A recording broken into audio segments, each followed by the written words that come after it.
আমি উপস্থিত আছি এখন ভৈরব গ্রামে। এই ভৈরব গ্রামে আবাদি জমি বা ভূমির মাঝখানেই রয়েছে কিছু নিদর্শন, আর সেটি আপনাদের দেখানোর জন্য আমি চেষ্টা করব।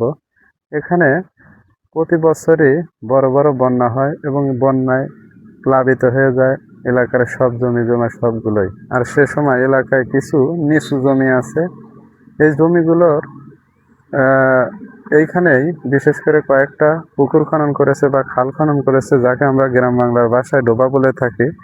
এই ডোবাগুলোতেই বিশেষ করে মাছগুলো এসে জমা হয়ে থাকে। পরবর্তীতে মানুষ সেগুলো ধরে ধরে লয়া সেগুলো গ্রাম বাংলার হাট বাজারগুলোতে বিক্রি করে কিছু টাকা পেয়ে থাকে সেই ডোবাগুলো। কিন্তু সেই ডোবাগুলো এখন মানুষের কাছে একটা ভয়াবহ জায়গা হিসেবে তৈরি হয়েছে। এখানে কিনা বলে গোসল দিলেই বলে মানুষের বিভিন্ন ধরনের সমস্যার সৃষ্টি হচ্ছে। বিশেষ করে অনেকেই বলে মারা যাচ্ছে। এমনকি এখানে গোসল দিতে আসলেই বলে মানুষের জীবন প্রদীপ নিভে যাচ্ছে আর কি। এইরকম ভয়াবহ জায়গা।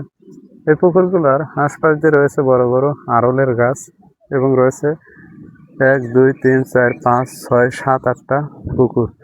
আমার সামনে দেখতে পাচ্ছেন ওইখানে শিয়াল হেঁটে আসছে। ওই যে শিয়াল শিয়াল হেঁটে যাচ্ছে।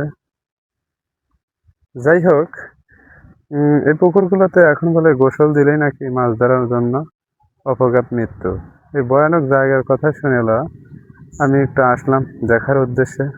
বললাম যাই একটু এই জিনিসগুলো ডকুমেন্টারি আকারে তুলে ধরি, মানুষ এগুলো দেখুক, দেখে মানুষ বুঝুক যে কোন সেই জায়গা। যাই হোক, আমি আলামিন অতীতের কথা ডকুমেন্টারির পক্ষ থেকে আপনাদের জানাচ্ছি শুভেচ্ছা এবং সুস্বাগতম। আজকের মতো ভিডিওর কার্যক্রম এখানে শেষ করতে যাচ্ছি। দেখা হবে পরবর্তীতে অন্য কোনো ভিডিও নিয়ে। আসা পর্যন্ত আপনারা সবাই সুস্থ থাকেন, ভালো থাকেন এই কামনা করছি। আল্লাহ হাফেজ।